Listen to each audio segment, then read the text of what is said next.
Ini adalah salah satu gadis paling konyol yang saya kenal. Lisa mengundang preman ke rumah, lalu memakai pakaian yang sangat tipis dan seksi. Kemudian dia mengeluarkan uang itu dan menjepitnya di tubuhnya, membiarkan pria lain mengeluarkannya dengan mulutnya. Tapi pria seperti itu juga udah membuat dia bosan. Tetapi ketika pria kaya datang ke rumah, dia mengenakan gaun putih, seperti kepolosan murni. Selama Lisa menunjukkan dirinya lemah dan menyedihkan, pria itu secara otomatis akan memberinya uang. Semua orang yang menonton film ini berkata, dia bisa memuaskan semua pria yang berhubungan dengannya. Karena hanya dengan sekali melihat Anda, dia akan tahu wanita seperti apa yang Anda sukai. Jenis wanita seperti apa yang Anda suka, Lisa bisa melakukan semuanya. Suatu hari Lisa masuk ke dalam satu bar, penampilannya menarik perhatian semua pria di bar. Melihat dari atas ke bawah dia sangat cantik, tidak ada pria yang bisa menahan ketika melihat dia. Preman ini tidak bisa mengalihkan pandangannya Lisa, hasilnya terkena anak panah yang jatuh ke kaki. Ketika dia sampai di bar, preman itu datang untuk berbicara dengannya. Dan pria kaya di sebelahnya juga ingin mengundangnya minum. Orang-orang berkumpul untuk menyalakan rokoknya. Lisa menarik napas. Hanya menggunakan mata provokatif, bisa menaklukkan semua pria di bar ini. Kecuali pria ini, karena dia tahu dia sudah sangat tua. Jadi walaupun suka, dia juga tidak berani datang obrol dengan Lisa. Tetapi untungnya dia dan Lisa sewa rumah di satu tempat, mereka hanya beda satu lantai. Satu hari dia ikut dari belakang Lisa ke lantai bawah, lalu mendapat buku cacatan harian yang dibuang sama Lisa di tempat sampah. Dia coba buka dan melihat, jika Lisa bisa kemampuan untuk memprediksi masa depan. Dia tahu dia akan dibunuh pada usia 30, dan terlebih lagi si pembunuh sudah muncul di sebelahnya. Ada 3 orang mencurigakan di depannya tapi Lisa masih tidak tahu siapa. Jadi sebelum dia mati, dia akan bermain dengan 3 pria itu. Tidak lama kemudian, pria tua itu bawa buku untuk mencari Lisa. Menawarkan untuk menulis novel tentang kisah pra-kematiannya. Dia ingin minta izin sama Lisa dulu, jadi pria ini adalah penulis. Tapi kata-kata dari pria tua ini menyentuh Lisa, jadi dia setuju, keduanya mulai bekerja sama. Kemudian penulis memasang alat penyadap di rumah Lisa, untuk merekam cerita sehari-hari. Keesokan harinya preman datang ke rumah Lisa dan berkata ingin memperbaiki listrik untuknya. Tapi sebenarnya dia ingin mendekatinya. Kecerobohan mengakibatkan jari terluka. Lisa melihat itu dan membantunya membalut. Di permukaan dia membantunya, tetapi dalam kenyataannya dia mencoba untuk menutup jarak. Biarkan dia merasakan kelembutan dan aroma tubuhnya. Dan sekarang jari tengahnya yang lain juga kaku karena merasa panas. Sungguh gadis yang genit, karena untuk menyelidiki pembunuh yang ingin membunuh dia. Bahwa dia mengolok-olok perasaan ketiga orang itu. Lisa seksi dan menggoda di depan preman. 2 orang makan malam bersama di sebuah restoran melepas sapu tangannya dan meniupnya ke wajah pria itu. Membuat pria itu menggunakan wajah untuk ambilnya. Belum kenyang. Lalu Lisa berjalan dengan pria kaya, dia makek menjadi gadis lemah dan lembut. Gerakan di meja makan sangat lembut. Berhasil menciptakan citra seorang gadis, mandiri, murni dan jujur. Saat makan, Lisa terus-menerus menggunakan bibir dan mata untuk menarik lawan. Pada saat yang sama, bangun tubuh yang tragis. Dia dibesarkan di panti asuhan, pernah memiliki saudara perempuan yang baik yang tinggal di Myanmar. Berharap pria ini bisa membantu dia menemukannya. Pria kaya tanpa banyak berkata langsung setuju, dan tidak tahu bahwa rencana punya Lisa baru mulai. Lalu dia mencari preman itu kasih dikit uang, dan suruh dia harus datang ke Myanmar cari orang. Sama-sama berakting agar dia bisa menipu banyak uang dari orang kaya itu. Preman dengan kata-kata Lisa langsung setuju untuk kerja sama. Ada uang dan punya wanita cantik di samping, kenapa tidak mau. Tetapi Lisa tidak mau berikan apa yang preman itu mau.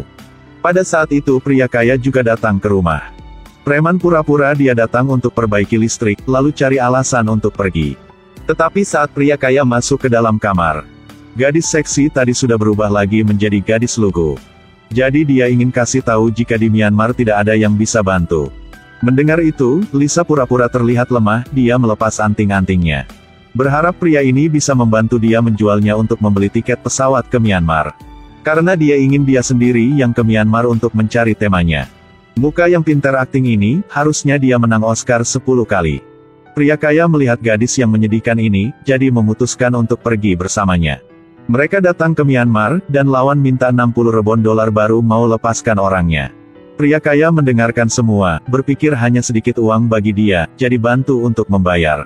Lisa memberitahu orang minta uang pound bukan dolar, wajah pria kaya langsung berubah. Tetapi dia sudah setuju untuk bantu Lisa jadi harus selesaikan semua ini, apalagi dia sangat sukai dengan Lisa. Setelah Lisa pulang dia memberitahu ke penulis semua cerita yang sudah terjadi. Untuk berterima kasih padanya, Lisa mengundang penulis ke atap rumah, keduanya mengembangkan hubungan yang bisa ditebak siapapun. Belum sampai 1 minggu 3 orang sudah berbaring di kaki Lisa. Dia tahu waktu punya dia sudah tidak banyak lagi jadi buru-buru untuk selesaikan rencana terakhirnya. Wanita cantik ini sangat licik kan? Preman datang ke Lisa untuk selesaikan masalah, Lisa ambil banyak uang keluar, preman itu baru tidak marah lagi. Dia kasih tahu si preman, uang ini untuk kamu semua. Pada saat itu otak preman menjadi kosong tidak mengerti apa maksudnya. Tidak menunggu preman beraksi, dia langsung berkata, tidak hanya uang, dan sekarang semua barang di rumah ini termasuk dia akan menjadi punya si preman. Dia akan memberikan apa yang selalu preman inginkan. Tapi itu hanya untuk mencoba rasa aja. Lalu dia bilang jangan buru-buru, sekarang pegang uang ini dan cepat keluar. Iya Tuhan, gadis ini benar-benar hebat. Hanya sebentar sudah membuat lawan harus tutup mulut. Membuat si preman awalnya sangat marah sekarang menjadi senang berjoget di tengah hujan. Setelah si preman keluar rumah, pria kaya itu juga datang ke rumah Lisa. Dia langsung pura-pura menjadi gadis yang lembut, memikat pria itu. Menunggu Jack sudah tidak bisa bertahan lagi, dia masuk ke dalam toilet ganti baju bulu kambing putih, katakan pada pria itu jika ini pertama kalinya. Hari berikut, pria kaya itu baru pulang ke rumah sudah minta cerai sama istri. Tetapi dia tidak tahu dia sudah jatuh ke dalam perangkap Lisa. Pada saat inilah penulis datang untuk memberinya hadiah, mengucapkan selamat tinggal. Lisa mengenakan pakaian favoritnya, karena hari ini adalah hari ulang tahun dia yang ke-30. Ini juga hari terakhirnya di dunia, tidak peduli apa, dia tidak bisa lepas dari takdir.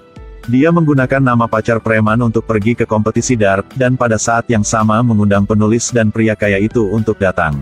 Lisa sangat cantik, sementara preman berpartisipasi dalam kompetisi, dia tidak berhenti merayu orang lain. Ini sepertinya sudah menjadi kebiasaannya. Pada saat ini dia tidak perlu pura-pura lagi bahkan pria kaya itu sudah datang juga. Karena dari dulu sampai sekarang dia bukan milik siapa-siapa. Pria kaya patah hati menoleh untuk pergi, preman berpikir dia sudah menang dan dapat Lisa jadi senyum bahagia. Tidak menyangka Lisa mendorong dia lalu kasih tahu jika dia sudah punya pacar baru. Pria kaya kena tipu, dan pria preman juga dimainin sama dia, penulis melihat semuanya. Pada malam itu Lisa sendirian mengemudi mobil pulang ke rumah, dia tahu bahwa malam ini dia akan dibunuh. Karena dia sering mimpi jika dia akan mati dalam satu mobil warna hitam. Tetapi tidak tahu bahwa pembunuh adalah siapa, pria perlahan menuju ke mobil itu. Dia berpikir orang yang dalam mobil kemungkinan adalah pria kaya jika tidak pasti si preman itu. Tetapi saat dia membuka pintu, dia tidak bisa percaya bahwa orang yang ingin bunuh dia adalah penulis. Jadi sebelumnya pria kaya dan preman sudah datang, mereka berantem. Akhirnya penulis harus hentikan mereka suruh mereka pulang, dan penulis duduk di dalam mobil menunggu Lisa. Karena dia juga sangat cintai Lisa, jadi dia berpikir jika Lisa dibunuh sama satu dari dua orang itu, endingnya tidak akan sempurna. Jadi dia memutuskan menggunakan endingnya dia untuk menyelesaikan novel. Akhirnya dia bunuh Lisa, lalu menyeret Lisa ke kamarnya.